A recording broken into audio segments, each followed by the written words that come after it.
ਗੁਰੂ ਪਿਆਰੀ ਸਾਧ ਸੰਗਤ ਜੀ, ਵਾਹਿਗੁਰੂ ਜੀ ਕਾ ਖਾਲਸਾ, ਵਾਹਿਗੁਰੂ ਜੀ ਕੀ ਫਤਿਹ।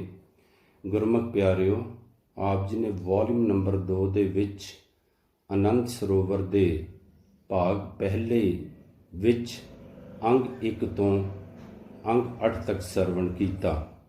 ਵੋਲਿਊਮ ਨੰਬਰ 3 ਦੇ ਵਿੱਚ ਆਪਾਂ ਉਸ ਤੋਂ ਅੱਗੇ ਅੰਗ 9 ਤੋਂ ਪ੍ਰਾਰੰਭ ਕਰਦੇ ਹਾਂ।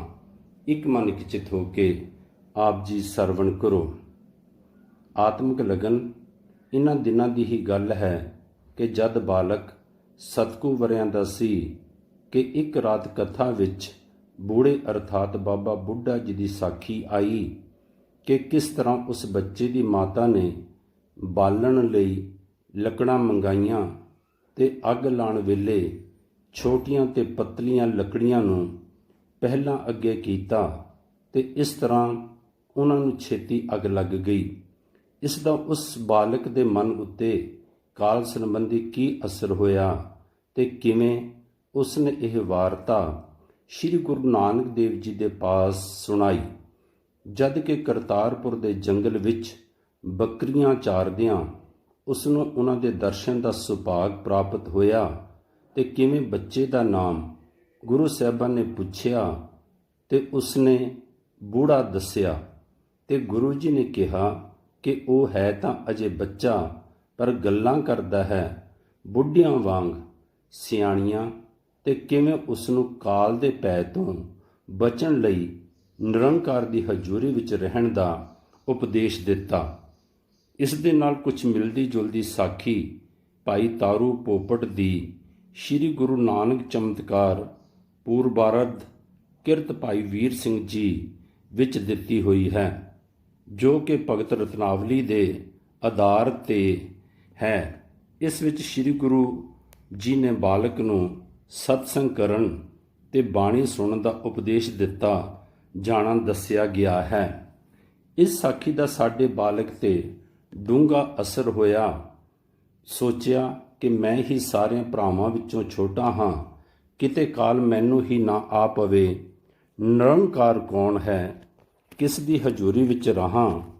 ਫਿਰ ਕੁਝ ਸੋਝੀ ਪਈ ਕਿ ਅਸੀਂ ਛੋਟੇ ਵੱਡੇ ਸਭ ਸ੍ਰੀ ਗੁਰੂ ਗ੍ਰੰਥ ਸਾਹਿਬ ਜੀ ਨੂੰ ਹੀ ਮੱਥਾ ਟੇਕਦੇ ਹਾਂ ਤੇ ਸਾਡੇ ਨਿਰੰਕਾਰ ਇਹੋ ਹੀ ਹਨ।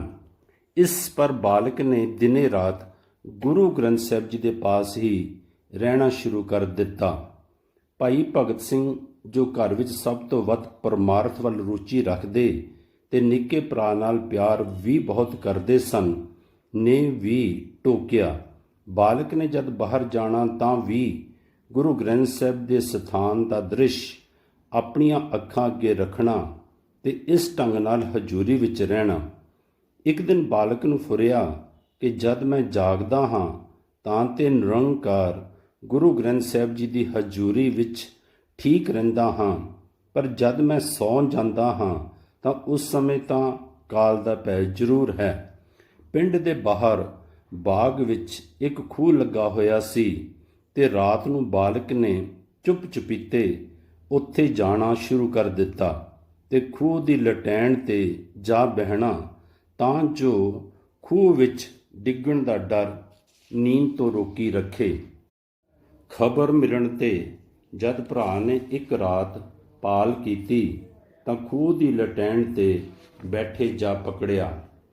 ਕਾਰਨ ਪਤਾ ਲੱਗਣ ਤੇ ਸਮਝਾਇਆ ਕਿ ਇਵੇਂ ਕਾਰਨ ਦੀ ਲੋੜ ਨਹੀਂ, ਰਾਤ ਨੂੰ ਗੁਰੂ ਗ੍ਰੰਥ ਸਾਹਿਬ ਦਾ ਧਿਆਨ ਕਰਕੇ ਪਹਿਲੀ ਪੌੜੀ ਦਾ ਪਾਠ ਕਰਦਾ ਕਰਦਾ ਸੌਂ ਜਾਇਆ ਕਰ। ਸੋ ਬਾਲਕ ਐਵੇਂ ਹੀ ਕਰਨ ਲੱਗ ਪਿਆ। ਇੱਕ ਹੋਰ ਘਟਨਾ ਕੁਝ ਦਿਨਾਂ ਪਿੱਛੋਂ ਇਉਂ ਵਾਪਰੀ।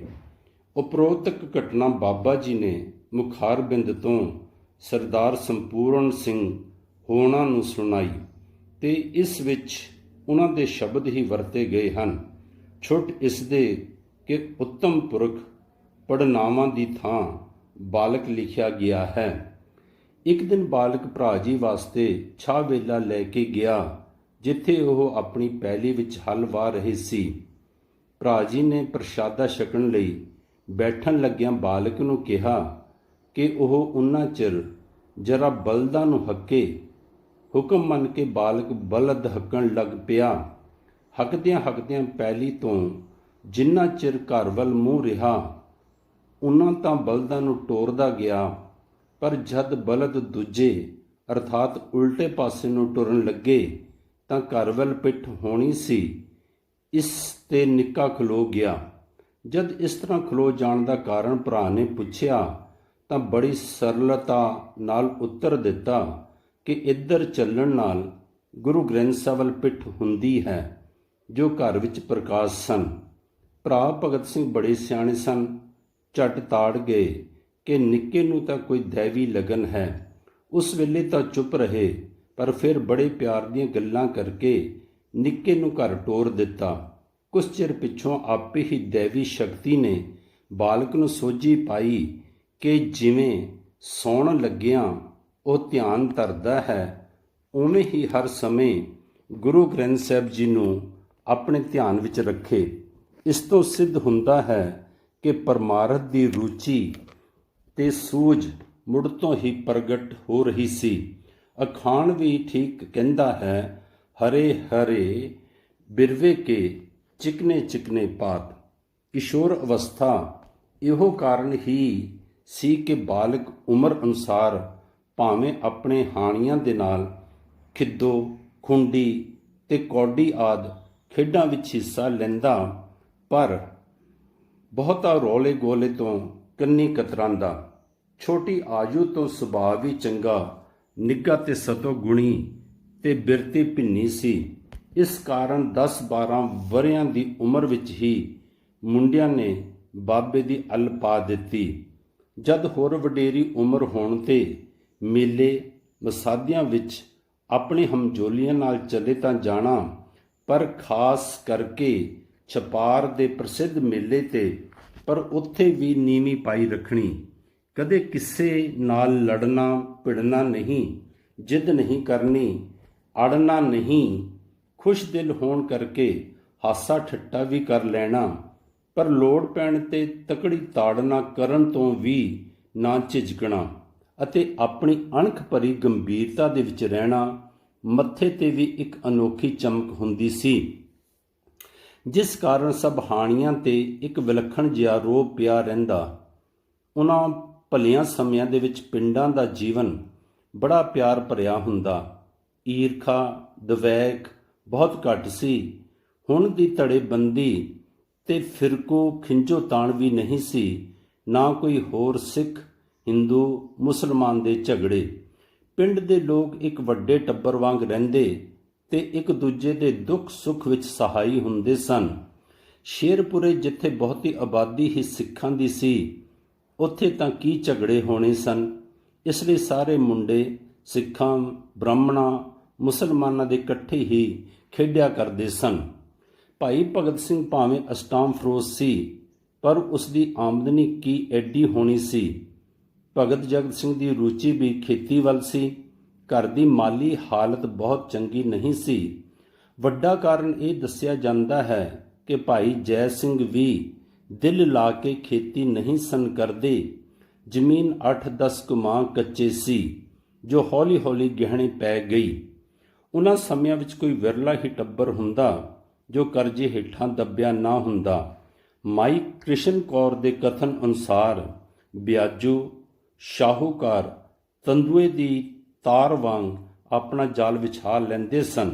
ਇੱਕ ਵੇਰੀ ਉਹਨਾਂ ਦੇ ਜਾਲ ਵਿੱਚ ਜੋ ਫਸ ਗਿਆ, ਉਸ ਦਾ ਨਿਕਲ ਜਾਣਾ ਅਸੰਭਵ ਹੀ ਨਹੀਂ ਤਾਂ ਕਠਨ ਜ਼ਰੂਰ ਹੋ ਜਾਂਦਾ।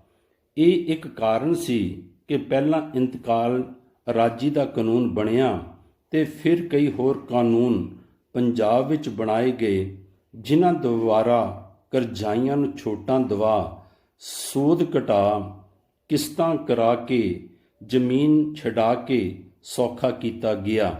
ਬਾਬਾ ਜੀ ਦੇ ਘਰ ਦੀ ਜ਼ਮੀਨ 1953 ਵਿੱਚ ਭਾਈ ਸਾਹਿਬ ਸੁਜਾਨ ਸਿੰਘ ਜੀ ਨੇ ਛੁਡਾ ਕੇ ਬਾਬਾ ਸ਼ੇਰ ਸਿੰਘ ਜੀ ਨੂੰ ਦਵਾਈ।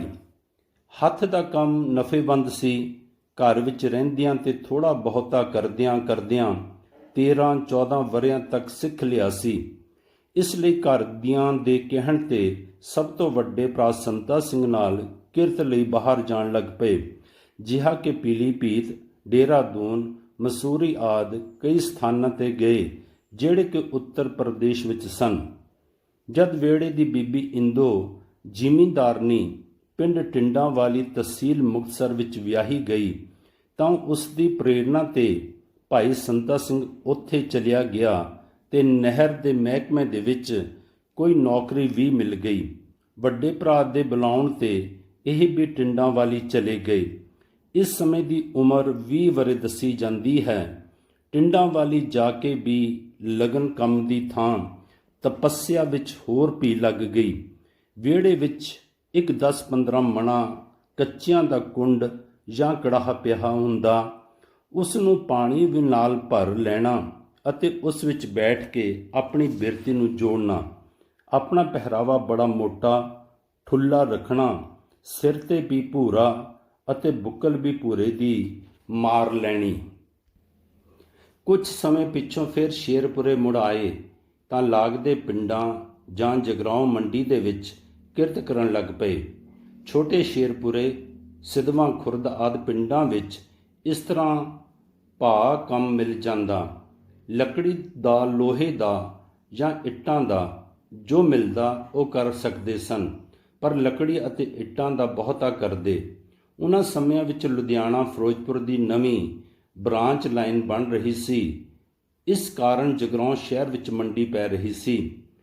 ਕਿਰਤ ਕਰਨ ਦੇ ਸਮੇਂ ਸਵੇਰੇ ਹੀ ਉੱਠ ਬੈਠਣਾ, ਕੰਮ ਤੇ ਜਾਣ ਤੋਂ ਪਹਿਲਾਂ ਗੁਰੂ ਗ੍ਰੰਥ ਸਾਹਿਬ ਜੀ ਦੀ ਹਾਜ਼ਰੀ ਭਰ ਕੇ ਅਰਥਾਤ ਮੱਥਾ ਟੇਕ ਕੇ ਜਾਣਾ। ਕੰਮ ਵਿੱਚ ਪ੍ਰਵੀਨ ਸਨ ਤੇ ਕੰਮ ਕਰਦਿਆਂ ਬਿਰਤੀ ਹਰ ਵੇਲੇ ਗੁਰੂ ਚਰਨਾਂ ਵਿੱਚ ਜੋੜੀ ਰੱਖਦੇ। ਹੱਥ ਕਾਰ ਤੇ ਚਿੱਤ ਕਰਤਾਰ ਵਿੱਚ ਕਾਰ ਕਰਦਿਆਂ ਬੁੱਲ ਹਿਲਦੇ ਰਹਿੰਦੇ। ਜਿੱਥੇ ਤੱਕ ਹੋ ਸਕਦਾ ਹੋਰਨਾਂ ਕੋਲੋਂ ਦੂਰ ਹੀ ਬੈਠ ਕੇ ਕੰਮ ਕਰਨਾ। ਵੈਸੇ ਕੰਮ ਤੋਂ ਆਉਂਦਿਆਂ ਜਾਂਦਿਆਂ ਜਾਂ ਤੇ ਪਾਠ ਕਰਨਾ ਜਾਂ ਵਾਹਿਗੁਰੂ ਸ਼ਬਦ ਜਾਂ ਪਹਿਲੀ ਪੌੜੀ ਦਾ ਜਾਪ ਕਰੀ ਜਾਣਾ। ਅਵਲ ਤਾਂ ਕੰਮ ਤੇ ਆਉਣ ਤੋਂ ਵੀ ਸਭ ਤੋਂ ਪਹਿਲਾਂ ਤੇ ਜਾਣ ਤੋਂ ਵੀ ਸਭ ਤੋਂ ਪਿੱਛੋਂ ਤੇ ਕੰਮ ਕਰਦਿਆਂ ਬੋਲਣਾ ਵੀ ਸਭ ਤੋਂ ਘੱਟ। ਪਰ ਜਦ ਕਦੀ ਕੋਈ ਸਮਾਂ ਪਰਮਾਰਥ ਦੀਆਂ ਗੱਲਾਂ ਕਰਨ ਜਾਂ ਕਿਸੇ ਹੋਰ ਕੰਮ ਵਿੱਚ ਬਤੀਤ ਹੋ ਜਾਂਦਾ ਤਾਂ ਉਨਾ ਸਮਾਂ ਵੱਧ ਪਿੱਛੇ ਰਹਿ ਕੇ ਕੰਮ ਕਰਦੇ ਰਹਿਣਾ ਤੇ ਕਈ ਵਾਰੀ ਰਾਤ ਪੈ ਜਾਣੀ ਤਾਂ ਪੁੱਛਣ ਤੇ ਇਹ ਉੱਤਰ ਦੇਣਾ, ਭਾਈ ਹਾਲੇ ਚਵਾਨੀ ਦਾ ਕੰਮ ਨਹੀਂ ਹੋਇਆ। ਜੇ ਮਾਲਕ ਨੇ ਇਤਨੀ ਦੇਰ ਤੱਕ ਕੰਮ ਕਰਦੇ ਰਹਿਣ ਤੇ ਟੋਕਣਾ ਤੇ ਦਿਹਾੜੀ ਵੀ ਪੂਰੀ ਦੇਣੀ ਪ੍ਰਵਾਨ ਕਰਨੀ, ਕਿਉਂਕਿ ਗੱਲਬਾਤ ਜੋ ਹੁੰਦੀ ਸੀ ਉਹ ਪਰਮਾਰਥ ਦੀ ਹੁੰਦੀ। ਤਾਂ ਇਹਨਾਂ ਅੱਗੋਂ ਇਹ ਕਹਿ ਦੇਣਾ ਕਿ ਇੰਨੇ ਸਮੇਂ ਦੀ ਮਜ਼ਦੂਰੀ ਵੀ ਧਰਮ ਅਰਥ ਲਾ ਦਿੱਤੀ ਜਾਵੇ। ਜਦ ਕਦੀ ਦੇਰ ਨਾਲ ਆਉਣ ਦੀ ਰੁਚੀ ਹੋਣੀ ਤਾਂ ਮਾਲਕ ਨੂੰ ਕਹਿ ਦੇਣਾ ਕਿ ਦੇਰ ਨਾਲ ਆਉਣ ਦੀ ਮਜ਼ਦੂਰੀ ਕੱਟ ਲਵੇ। ਦਿਆਨਤਦਾਰੀ ਇੱਥੋਂ ਤੱਕ ਸੀ ਕਿ ਆਪਣੇ ਸਾਥੀਆਂ ਨੂੰ ਵੀ ਇਸ ਗੱਲ ਤੇ ਜ਼ੋਰ ਦੇਣਾ ਕਿ 4 ਆਨੇ ਲੈ ਕੇ 4.5 ਆਨੇ ਦਾ ਕੰਮ ਕੀਤਾ ਜਾਵੇ। ਉਹਨਾਂ ਦਿਨਾਂ ਦੇ ਵਿੱਚ ਇੰਨੀ ਕੁ ਹੀ ਦਿਹਾੜੀ ਹੁੰਦੀ ਸੀ। ਇਸ ਦਿਆਨਤਦਾਰੀ ਦੇ ਕਾਰਨ ਇੱਕ ਥਾਂ ਤੇ ਹਾਲੀ ਕੰਮ ਮੁੱਕਦਾ ਨਾ ਕਿ ਹੋਰ ਥਾਵਾਂ ਤੋਂ ਮੰਗਾਂ ਆਉਣ ਲੱਗ ਪੈਂਦੀਆਂ। ਲੋਕ ਕੰਮ ਲਈ ਪਿੱਛੇ ਪਏ ਰਹਿੰਦੇ। ਇੱਥੇ ਹੀ ਬਸ ਨਹੀਂ, ਹਰ ਗੱਲ ਵਿੱਚ ਇਮਾਨਦਾਰੀ ਚਾਹੁੰਦੇ। ਜੇ ਕੋਈ ਸਾਥੀ ਕਿਸੇ 2 ਖੇਤ ਵਿੱਚੋਂ ਜਾਂਦਾ ਜਾਂਦਾ ਸਾਗ ਦੀ ਮੁੱਠੀ ਤੋੜ ਲੈਂਦਾ ਤਾਂ ਉਸ ਨੂੰ ਵੀ ਹਦਾਇਤ ਕਰਨੀ ਕਿ ਖੇਤ ਦੇ ਮਾਲਕ ਕੋਲੋਂ ਮਾਫੀ ਮੰਗੇ ਤੇ ਅੱਗੋਂ ਐਸਾ ਨਾ ਕਰੇ। ਸਾਥੀਆਂ ਨੂੰ ਇਹ ਵੀ ਕਹਿਣਾ ਕਿ ਜੇ ਬੰਦਾ ਬਣਨਾ ਹੈ ਤਾਂ ਬੰਦਗੀ ਕਰੋ। ਜਗਰਾਓਂ ਮੰਡੀ ਵਿੱਚ ਕੋਈ 1.5 ਕੁ ਵਰ੍ਹਾ ਕੰਮ ਕੀਤਾ। ਮੰਡੀ ਵਿੱਚ ਇਸ ਪਾਸਿਓਂ ਜਾਣ ਵਾਲੇ 20-25 ਆਦਮੀ ਇੱਕੋ ਹਾਣ ਦੇ ਹੋ ਜਾਂਦੇ ਸਨ, ਜੋ ਸੂਰਜ ਚੜ੍ਹਨ ਤੋਂ ਪਹਿਲਾਂ ਹੀ ਮੰਡੀ ਦੇ ਵੱਲ ਚੱਲ ਪੈਂਦੇ ਤੇ ਵਾਪਸੀ ਤੇ ਇਕੱਠੇ ਸ਼ਬਦ ਪੜ੍ਹਦੇ ਆਉਂਦੇ ਢੋਲਕੀ ਛੈਣੀਆਂ ਦੇ ਨਾਲ। ਜਦ ਮੀਲ ਕੁ ਪਿੰਡ ਰਹਿ ਜਾਂਦਾ ਤੇ ਰਹਿਰਾਸ ਸਾਹਿਬ ਦਾ ਪਾਠ ਸ਼ੁਰੂ ਕਰ ਦੇਣਾ। ਉਸ ਵੇਲੇ ਇਸ ਜਥੇ ਦੇ ਮੋਹਰੀ ਇਹੋ ਹੀ ਸਨ। ਇਹ ਜਥਾ ਪਿੱਛੋਂ 25 ਵਰ੍ਹੇ ਕੀਰਤਨ ਦੀ ਮੁਫਤ ਸੇਵਾ ਕਰਦਾ ਰਿਹਾ ਤੇ ਮੰਗ ਆਉਣ ਤੇ ਆਨੰਦ ਕਾਰਜ ਵੀ ਪੜਾ ਦਿਆ ਕਰਦੇ। ਇਹੋ ਜਿਹੇ ਵਾਤਾਵਰਣ ਵਿੱਚ ਸ਼ੇਰਪੁਰੇ ਦੇ ਇਸ ਛੋਟੇ ਜਿਹੇ ਘਰਾਣੇ ਅੰਦਰ ਸਿੱਖੀ ਦਾ ਬੀਜ ਪ੍ਰਫੁੱਲਤ ਹੋ ਰਿਹਾ ਸੀ। ਗੁਰੂ ਘਰ ਤੇ ਓਟ ਮੁੜ ਤੋਂ ਹੀ ਬਣ ਗਈ ਹੋਈ ਸੀ। ਰਹਿਤ ਬਹਿਤ ਵਿੱਚ ਪੱਕੇ ਹੋਣ ਕਰਕੇ ਉਸ ਜ਼ਮਾਨੇ ਵਿੱਚ ਕੱਛ ਵਾਲਾ ਹੀ ਅਲ ਪੈ ਜਾਣੀ ਕੋਈ ਅਨੋਖੀ ਗੱਲ ਨਹੀਂ ਸੀ। ਬੋਲ ਹਮੇਸ਼ਾ ਚੜ੍ਹਦੀਆਂ ਕਲਾ ਵਾਲਾ ਬੋਲਣਾ, ਜਿਹਾ ਕਿ ਜਾਣ ਵੇਲੇ ਫੌਜਾਂ ਚੱਲੀਆਂ ਹਨ ਤੇ ਆਉਣ ਵੇਲੇ ਖਾਲਸੇ ਆਏ ਹਨ, ਸਭ ਨੂੰ ਜੀ ਕਰਕੇ ਬੁਲਾਉਣਾ। ਇਸ ਲਈ ਕਿਸੇ ਨੂੰ ਇਹਨਾਂ ਦਾ ਅੱਧਾ ਨਾਮ ਬੁਲਾਉਣ ਦੀ ਹਿੰਮਤ ਨਹੀਂ ਸੀ ਪੈਂਦੀ, ਜਿਵੇਂ ਕਿ ਪਿੰਡਾਂ ਵਿੱਚ ਰਿਵਾਜ ਹੁੰਦਾ ਹੈ। ਭਜਨ ਦੇ ਵਿੱਚ ਮਗਨ ਰਹਿਣਾ ਤੇ ਦਿਲ ਦਾ ਭੇਦ ਵੀ ਕਿਸੇ ਨੂੰ ਨਾ ਦੇਣਾ। ਜੋ ਮਜ਼ਦੂਰੀ ਲਿਆਉਣੀ ਉਹ ਬਹੁਤ ਕਰਕੇ ਸਾਧਾਂ ਸੰਤਾਂ ਜਾਂ ਅਤੀਥੀਆਂ ਦੀ ਸੇਵਾ ਵਿੱਚ ਖਰਚ ਕਰ ਦੇਣੀ ਤੇ ਕਦੇ ਕਦਾਈ ਵੱਡੇ ਭਰਾ ਸੰਤਾ ਸਿੰਘ ਦੇ ਜ਼ੋਰ ਦੇਣ ਤੇ ਉਸ ਨੂੰ ਵੀ ਦੇ ਦੇਣੀ। ਦਾਨ ਬਿਰਤੀ ਪ੍ਰਬਲ ਸੀ, ਗ੍ਰਹਿਣ ਬਿਰਤੀ ਮੁੜ ਤੋਂ ਰਤਾ ਵੀ ਨਹੀਂ ਸੀ। ਸਗੋਂ ਤਿਆਗ ਤੇ ਵਿਰਾਗ ਵੱਲ ਰੁਚੀ ਗੱਲ ਗੱਲ ਤੋਂ ਪ੍ਰਗਟ ਹੁੰਦੀ। ਵਿਰਾਗ ਦੀ ਇਹ ਹਾਲਤ ਕਿ ਕਿੰਨਾ ਚਿਰ ਇਹੀ ਹੀ ਗੁਣਗੁਣਾਉਂਦੇ ਰਹਿਣਾ, ਇਹ ਦੁਨੀਆ ਸੁਹਾਵਾ ਬਾਗ ਇੱਕ ਦਿਨ ਛੱਡਣਾ ਪਊ। ਰਾਤ ਨੂੰ ਜਦ ਸਾਰਿਆਂ ਟਿਕ ਜਾਣਾ ਤਾਂ ਘਰੋਂ ਬਾਹਰ ਨਿਕਲ ਜਾਣਾ ਤੇ ਅਭਿਆਸ ਕਰਨਾ। ਬਸਤਰ ਉਸ ਵੇਲੇ ਵੀ ਭਾਵੇਂ ਗਬਰੂਨ ਜਾਂ ਖੱਦਰ ਦੇ ਹੁੰਦੇ, ਪਰ ਰੱਖਦੇ ਸਨ ਬਹੁਤ ਸਾਫ਼ ਸੁਥਰੇ। ਸਰਦੀਆਂ ਵਿੱਚ ਰੂੰ ਵਾਲੀ ਪਤਲੀ ਜਹੀ ਦਲਾਈ ਪਾ ਲੈਣੀ, ਉਸ ਦੀ ਬੁੱਕਲ ਮਾਰ ਕੇ ਭਜਨ ਵਿੱਚ ਮਸਤ ਰਹਿਣਾ। ਸਭ ਤੋਂ ਛੋਟੇ ਹੋਣ ਕਰਕੇ ਮਾਤਾ ਜੀ ਵੀ ਕੁਦਰਤੀ ਬਹੁਤ ਪਿਆਰ ਕਰਦੇ ਤੇ ਇਹ ਵੀ ਮਾਤਾ ਜੀ ਦਾ ਹੱਦ ਤੋਂ ਵੱਧ ਸਤਿਕਾਰ ਕਰਦੇ। ਇਹਨਾਂ ਨੂੰ ਰਤਾ ਵੀ ਔਖਾ ਹੋਣ ਦੇਣਾ ਨਹੀਂ ਸਨ ਚਾਹੁੰਦੇ, ਇੱਥੋਂ ਤੱਕ ਕਿ ਉਹਨਾਂ ਦੀ ਮਦਦ ਲਈ ਨਾਲ ਚੱਕੀ ਪੀਹਣ ਵੀ ਲੱਗ ਜਾਣਾ। ਸ਼ੇਰਪੁਰੇ ਤੋਂ 4 ਕੁ ਮੀਲ ਤੇ ਸਿਧਵਾਂ ਖਾਸ ਦਾ ਨਗਰ ਹੈ। ਹਕੀਮ ਜਵਾਹਰ ਸਿੰਘ ਇੱਥੋਂ ਦੇ ਉੱਗੇ ਜ਼ਿਮੀਂਦਾਰ ਸਨ। ਹਕੀਮ ਜਵਾਹਰ ਸਿੰਘ ਜੀ ਦਾ ਇੱਕ ਬਗੀਚਾ ਸੀ, ਜਿਸ ਅੰਦਰ ਹਕੀਮ ਜੀ ਨੇ ਇੱਕ ਪੱਕੀ ਕੁਟੀਆ ਜਿਹੀ ਬਣਾ ਰੱਖੀ ਸੀ, ਜੋ ਹਾਲੀ ਤੱਕ ਮੌਜੂਦ ਹੈ। ਇੱਥੇ ਸਾਧੂ ਸੰਤ ਮਹਾਤਮਾ ਨਿਰਮਲੇ ਉਦਾਸੀ ਆਦ ਆਣ ਕੇ ਠਹਿਰ ਜਾਇਆ ਕਰਦੇ। ਦੁਪਹਿਰ ਵੇਲੇ ਦਾ ਪ੍ਰਸ਼ਾਦਾ ਤਾਂ ਇਹ ਲੋਕ ਪਿੰਡ ਵਿੱਚੋਂ ਮਦੂਕੜੀ ਕਰਕੇ ਅਰਥਾਤ ਭਿੱਛਿਆ ਦੁਆਰਾ ਲੈ ਆਉਂਦੇ, ਪਰ ਰਾਤ ਦਾ ਅੰਨ ਪਾਣੀ ਹਕੀਮ ਹੋਰਾਂ ਦੇ ਘਰੋਂ ਆ ਜਾਂਦਾ। ਹਕੀਮ ਜੀ ਦੇ ਨਜ਼ਦੀਕੀ ਸਰਦਾਰ ਨਰੈਣ ਸਿੰਘ ਜੀ ਦੇ ਘਰ ਕੁਝ ਚਿਰ ਕੰਮ ਤੇ ਲੱਗੇ ਰਹੇ, ਪਰ ਸੰਗਤ ਕਰਨੀ ਹਕੀਮ ਜੀ ਦੀ। ਰਾਤ ਨੂੰ ਕੁਟੀਆ ਵਿੱਚ ਕਥਾ ਵਾਰਤਾ ਹੁੰਦੀ, ਜਿਸ ਨੂੰ ਸੁਣਨ ਦੇ ਲਈ ਖਾਸ ਤੌਰ ਤੇ ਇਹ ਨਹਿਰ ਜਾਇਆ ਕਰਦੇ ਸਨ। ਸੁਭਾਅ ਭਾਵੇਂ ਮਾਤਾ ਜੀ ਤੇ ਗਿਆ, ਪਰ ਮੁਹਾਂਦਰਾ ਤੇ ਰੰਗ ਰੂਪ ਪਿਤਾ ਜੀ ਤੇ ਸੀ। ਸਰੀਰ ਵੀ ਚੰਗੇ ਢੀਲ ਵਾਲਾ, ਜੁੱਸਾ ਤਕੜਾ ਸ਼ੁਰੂ ਤੋਂ ਸੀ, ਪਰ ਅਭਿਆਸ ਬਹੁਤ ਕਰਨ ਦੇ ਨਾਲ ਤੇ ਸਾਰਾ ਦਿਨ ਕੰਮ ਦੀ ਥਕਾਵਟ ਕਾਰਨ ਸਰੀਰ ਕਮਜ਼ੋਰੀ ਭਾਸਣ ਲੱਗ ਪਈ। ਤਾਂ ਹਕੀਮ ਜੀ ਨੇ ਮਿਸ਼ਰੀ ਉੱਤੇ ਕਪਲਾ ਗਊ ਦੇ ਦੁੱਧ ਦੀਆਂ ਧਾਰਾਂ ਮਾਰ ਕੇ ਪੀਣ ਲਈ ਦੱਸਿਆ। ਇਸ ਤਰ੍ਹਾਂ ਸਰੀਰ ਦੇ ਵਿੱਚ ਜਰਾ ਫਰਕ ਤਾਂ ਪਿਆ, ਪਰ ਕੁਝ ਦਿਨਾਂ ਪਿੱਛੋਂ ਫਿਰ ਜਦ ਗੱਲ ਚੱਲੀ ਤਾਂ ਹਕੀਮ ਜੀ ਨੇ ਪਿਆਰ ਦੇ ਨਾਲ ਕਿਹਾ ਕਿ ਜਾਂ ਅਭਿਆਸ ਕਰੋ ਤੇ ਜਾਂ ਕਿਰਤ ਕਰੋ। ਉਹਨਾਂ ਦਿਨਾਂ ਦੇ ਵਿੱਚ ਇਹ ਬੇਬੇ ਇੰਦ ਕੌਰ ਸੁਪਤਨੀ ਸਰਦਾਰ ਹਰਨਾਮ ਸਿੰਘ ਜੀ ਦੇ ਘਰ ਲੱਕੜੀ ਦਾ ਕੰਮ ਕਰਦੇ ਸਨ। ਇਮਾਰਤ ਪੂਰੀ ਹੋ ਗਈ, ਪਰ ਐਵੇਂ ਫੁਟਕਲ ਜਿਹਾ ਕੰਮ ਹਾਲੀ ਬਾਕੀ ਸੀ, ਜਿਸ ਲਈ ਸੁੱਕੀ ਲੱਕੜੀ ਤਿਆਰ ਨਹੀਂ ਸੀ। ਹਕੀਮ ਜੀ ਦੀ ਗੱਲ ਦਿਲ ਵਿੱਚ ਖੁੱਭੀ, ਸੋ ਆਪਣੇ ਸੰਦਾਂ ਦਾ ਟੋਕਰਾ ਭਰਾਇਆ ਉੱਥੇ ਹੀ ਛੱਡ ਕੇ ਤੇ ਬੀਬੀ ਜੀ ਨੂੰ ਇਹ ਕਹਿ ਕੇ ਚਲੇ ਗਏ, ਚੰਗਾ ਬੇਬੇ, ਜਿਉਂਦਿਆਂ ਦੇ ਮੇਲੇ ਹਨ, ਬਾਕੀ ਫੇਰ ਸਹੀ। ਇਹ ਗੱਲ ਲਗਭਗ ਸਨ 1903 ਦੀ ਦੱਸੀ ਜਾਂਦੀ ਹੈ। ਉਜਰਤ ਦਾ ਹਿਸਾਬ ਕਰਨ ਤੋਂ ਪਿੱਛੋਂ ਵੇਖਿਆ ਕਿ ਕੁਝ ਪੈਸੇ ਵੱਧ ਆ ਗਏ ਹਨ, ਜੋ ਪਿੰਡ ਭਿੰਡਰਾਂ ਤੇ ਜ਼ਾਹਰ ਹੋਣ ਤੋਂ ਪਹਿਲਾਂ, ਜਿਸ ਦਾ ਹਾਲ ਅੱਗੇ ਆਏਗਾ, ਕਿਸੇ ਦੇ ਹੱਥ ਮਾਈ ਇੰਦ ਕੌਰ ਨੂੰ ਵਾਪਸ ਕਰ ਲੇ। ਇਸ ਤਿਆਗ ਦੀ ਨੀਂਹ ਇੱਕ ਹੋਰ ਘਟਨਾ ਦੁਆਰਾ ਅੱਗੇ ਹੀ ਵੱਜ ਚੁੱਕੀ ਹੋਈ ਸੀ, ਕੇਵਲ ਕਿਸੇ ਮੌਕੇ ਦੀ ਉਡੀਕ ਹੋਵੇਗੀ। ਆਤਮਕ ਪ੍ਰਸ਼ਨ। ਹੋਰ ਕਈ ਪਿੰਡਾਂ ਵਾਂਗ ਉਸ ਸਮੇਂ ਸ਼ੇਰਪੁਰੇ ਪਿੰਡ ਦੇ ਵਿੱਚ ਕੋਈ ਗੁਰਦੁਆਰਾ ਨਹੀਂ ਸੀ। ਸਮਾਧ ਜਹੀ ਵਿੱਚ ਰਾਮਦਾਸ ਨਾਮੀ ਇੱਕ ਨਾਂਗਾ ਸਾਧੂ ਰਹਿੰਦਾ ਸੀ।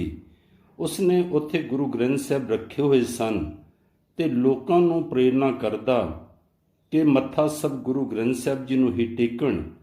ਇੱਕ ਦਿਨ ਇਸ ਆਤਮਿਕ ਲਗਨ ਵਾਲੇ ਗੱਭਰੂ ਨੇ ਸਾਧੂ ਪਰ ਰੱਬ ਸੰਬੰਧੀ ਕਈ ਤਰ੍ਹਾਂ ਦੇ ਪ੍ਰਸ਼ਨ ਕੀਤੇ। ਰੱਬ ਕੀ ਹੈ? ਰੱਬ ਕਿੱਥੇ ਹੈ? ਇੱਕ ਗੱਭਰੂ ਕੋਲੋਂ ਇਹੋ ਜਿਹੇ ਪ੍ਰਸ਼ਨ ਸੁਣ ਕੇ ਸਾਧੂ ਬੜਾ ਹੈਰਾਨ ਹੋਇਆ। ਸਾਧੂ ਗੁਰੂ ਗ੍ਰੰਥ ਸਾਹਿਬ ਜੀ ਦਾ ਪੁਜਾਰੀ ਸੀ, ਸੋ ਉਸ ਤੋਂ ਇਹੋ ਉੱਤਰ ਆਇਆ ਕਿ ਰੱਬ ਗੁਰੂ ਗ੍ਰੰਥ ਸਾਹਿਬ ਵਿੱਚ ਹੀ ਨਿਵਾਸ ਕਰਦਾ ਹੈ। ਇਸ ਪਰ ਗੱਭਰੂ ਸੋਚਾਂ ਵਿੱਚ ਪੈ ਗਿਆ ਅਤੇ ਫਿਰ ਬੋਲਿਆ, ਇਸ ਤੇ ਤਾਂ ਮੈਨੂੰ ਯਕੀਨ ਨਹੀਂ ਬੱਝਦਾ। ਇਹ ਤਾਂ ਕਾਗਜ਼ ਅਤੇ ਸਿਆਹੀ ਦੇ ਅੱਖਰ ਹੀ ਹਨ। ਇਹ ਰੱਬ ਤਾਂ ਨਹੀਂ, ਪਰ ਇਸ ਵਿੱਚ ਰੱਬੀ ਬਾਣੀ ਹੈ। ਅੱਗੋਂ ਸਾਧੂ ਨੇ ਕਿਹਾ, ਤਾਂ ਫਿਰ ਅਸਲੀ ਰੱਬ ਕਿੱਥੇ ਹੈ?